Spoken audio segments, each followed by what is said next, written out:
Right, today I'm joined by Andy Callan. Hello. Andy was originally, well not originally, you've done many things, haven't you, Andy? But one of the things you've done fairly recently is author this book, which is Mind the Billhooks. This is the deluxe version that came out last year. It's now got what I refer to as a nautical neighbour. Nautical neighbour, yeah. I like that alliteration. And it's Mind the Boathooks. So we've gone from billhooks to boat hooks. So that means we've gone from land to sea, doesn't it? Yeah, it's billhooks, just add water. Okay. And this is a booklet, rules booklet, that comes free with the June 2023 issue of Wargames Illustrated magazine, WI426. So it's completely free and it is completely standalone. So although it's related to billhooks, it is a standalone set of rules. You don't need to billhooks to play it. You don't even have to like billhooks to play it. But there are a lot of similar mechanics in there, aren't there? There are, very much so, yeah. So why did you do it? Why go onto the sea from the land? Just for the challenge of it, really. It's a cliche that medieval naval battles are described as land battles on sea, on water. So I just thought, well, what will happen if I take a set of land battle rules and put them on water? And to my surprise, it seemed to work very well. We took some of the basic billhooks mechanisms. So instead of a ward, a collection of individual units, we took individual warships. So a warship is like a small ward. It's got a fighting crew, which is a mixture of men with spears or axes or other weapons, and it's got shooters on it as well. So it's like a small command of its own. So where in the land version of the battle you might have 3 or 4 different wards, here you've got 3 or 4 different ships. And whereas in the land battle you would have supporting skirmishers, here you've got small support vessels. So the two things do go together remarkably easily. There were some obvious changes that we had to make, like to movement, because a lot of it is wind dependent, unless you're operating one of these jobs with the oars, so that makes things easier. And of course the big change was in the morale rules, because when you're on a ship there isn't anywhere to run to, so you can't have a routing effect really. No. But all in all, it seemed to go together very well. It was a bit of an experiment at first, a bit of a try-on, but then it worked very well, so we took it further, and here we are today. Yeah, so we've done it in a similar way to how we did Billhooks. So when Billhooks first came out, that was a booklet that we put with the magazine as well, and then we saw how it was going to go, and it went so well, we turned it into a fully fledged set of softback rules. Don't know if this will do the same, but we'll just put it out there and see if people like it. So we'll take a bit of a tour through the booklet and go into some of the rules and talk about some of the features of the game. This is not a how to play it though, so you won't get everything you need to know about how to play the game from this, but it will give you an introduction. So the rule book kind of starts really with the ships, model ships and synthetic seas. Yeah.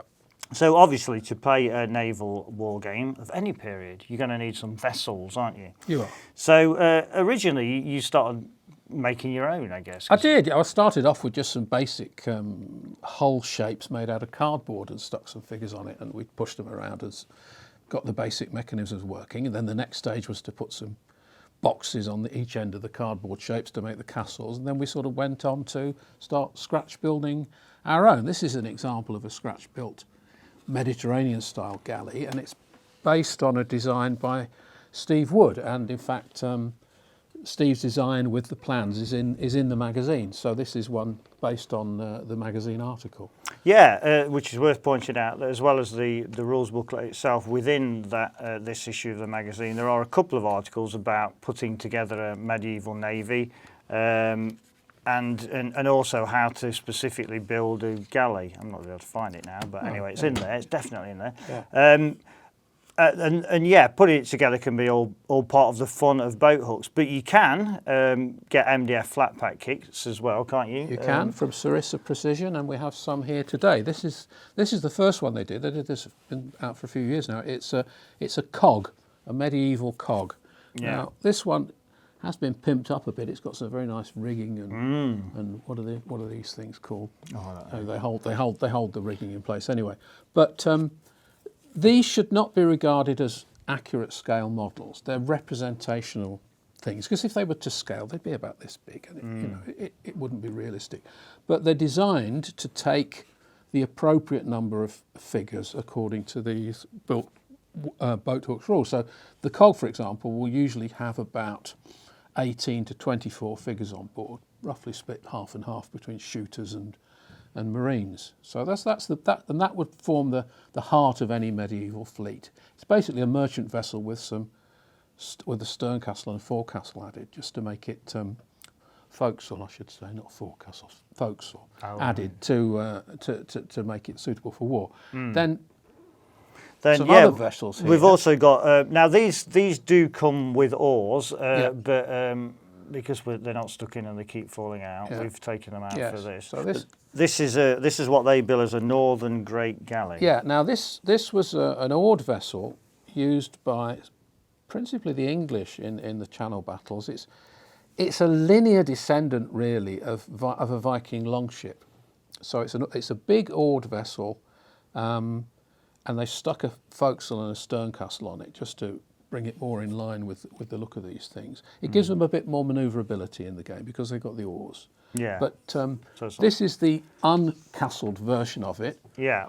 So this, which is called a row barge. Again from Sarissa, this is the row barge in game terms, and this is again it's a manoeuvrable thing. It hasn't got the castles on it, so it's not quite as effective in fighting. And then to support these fighting vessels, you have these little what we call skiffs or pinnaces, and in the game they're used either to dodge about and skirmish with other vessels, or more importantly to ferry reinforcements between the fighting vessels, because once these things get engaged and in melee, a key tactic is to feed in additional troops from other vessels, and these can be used to do this. They can dodge back and forth between the fighting vessels and feed in extra troops.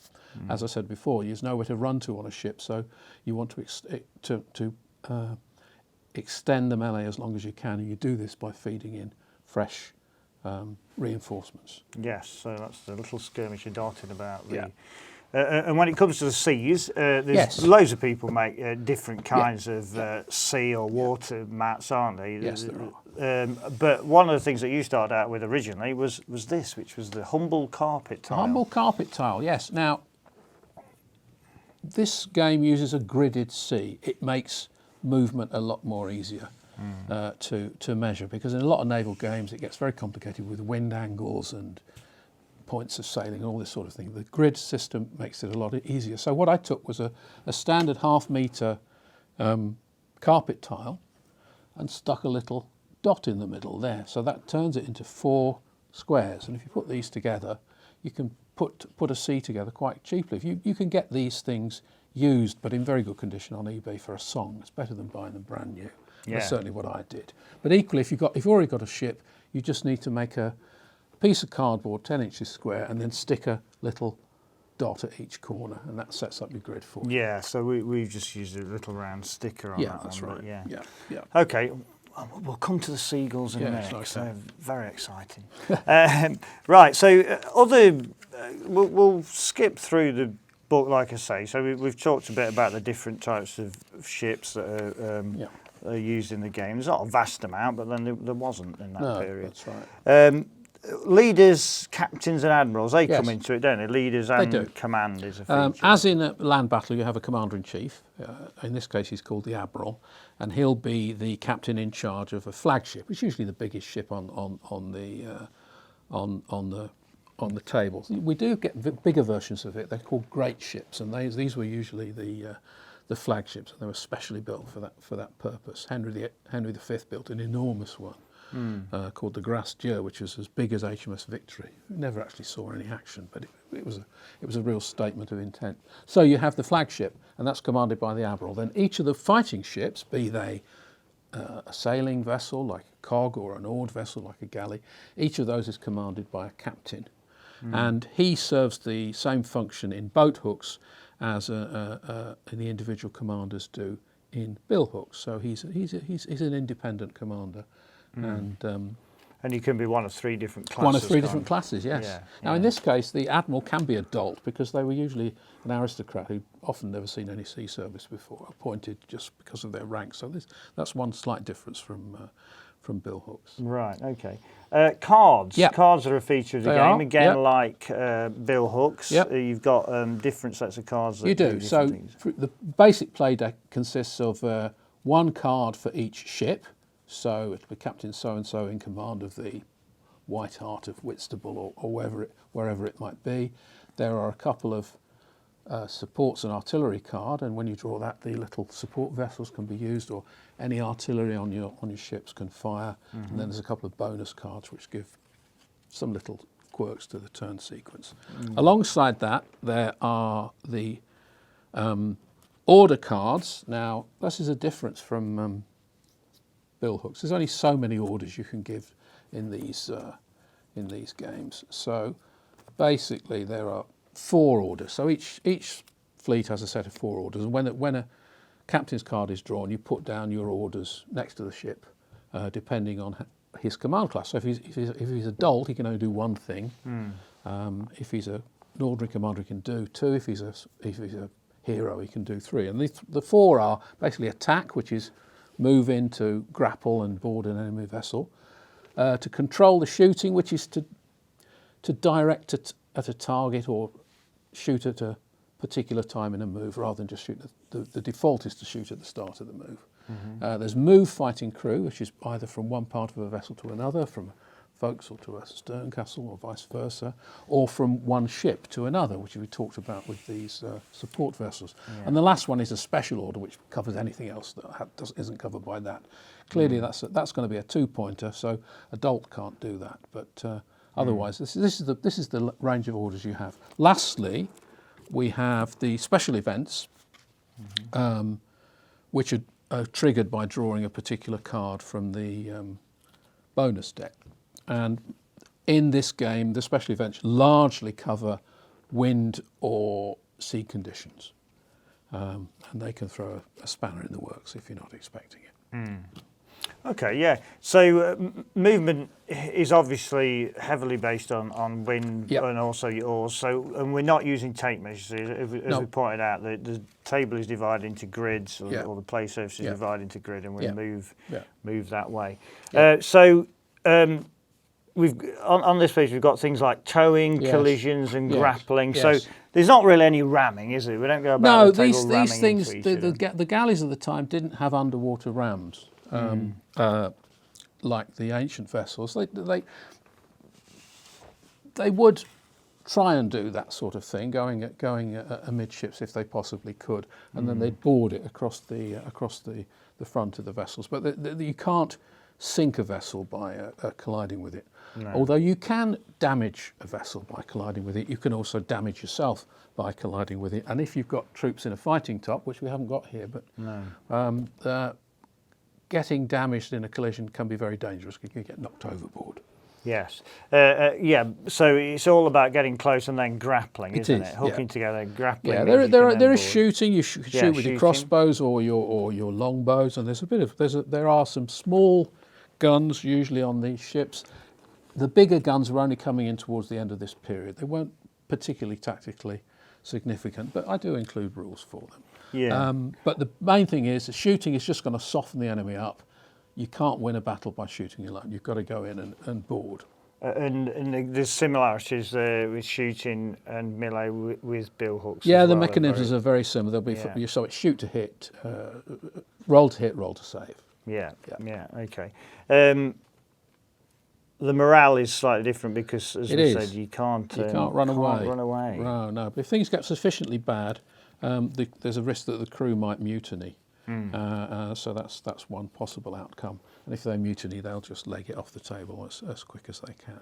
And again, like Billhooks, we have tokens. We do. We have tokens to show whether a ship's damaged or not. We have victory tokens. You get so many points at the start of a battle, and as things start to go wrong, you lose them until we get to the point where you haven't got any left, and that means you've lost the battle. Another thing we need to record is the arrows being fired, or yes. the arrow storms. Yes. Now, what's a handy way of doing that? What's a handy way of doing that is to make one of these little devices, which is well, you can have a bit of fun with these.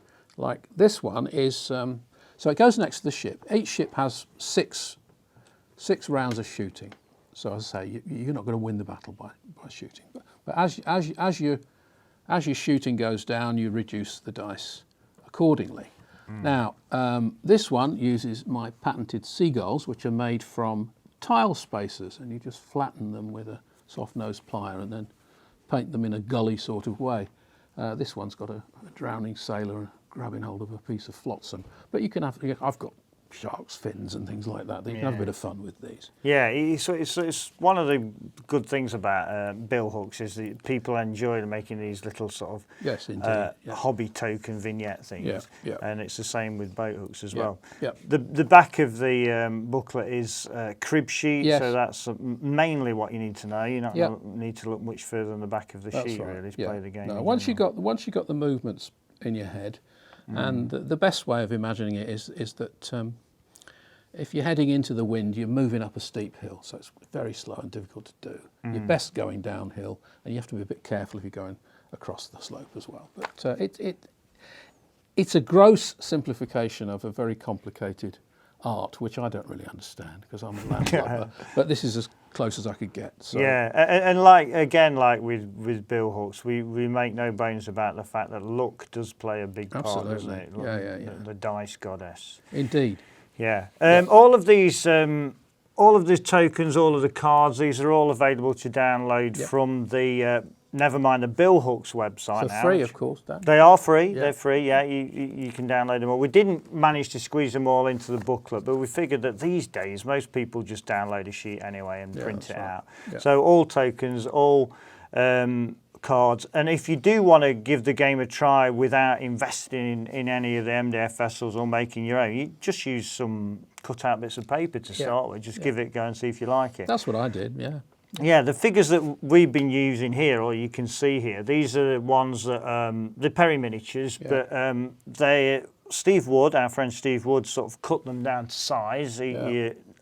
A 20 by 20 base is fine, like you'd use for Billhooks, but he made these specifically for boat hooks, so you're not carrying sort of vegetable patch on the. Most of my crew have vegetable patches on their bases. I'm quite happy for that. Which is fine. That's not a problem at all. So there you go. That's our run through of Never Mind the Boathooks. It's available free with the June 2023 issue of Wargames Illustrated, which has got exactly the same cover. And also this magazine includes a couple of articles inside in support of boat hooks as well. So thank you very much, Andy. Thank you, my pleasure. This video has been brought to you by WiPrime, Wargames Illustrated magazine's online members club. View more videos or find out more about WiPrime by following these links.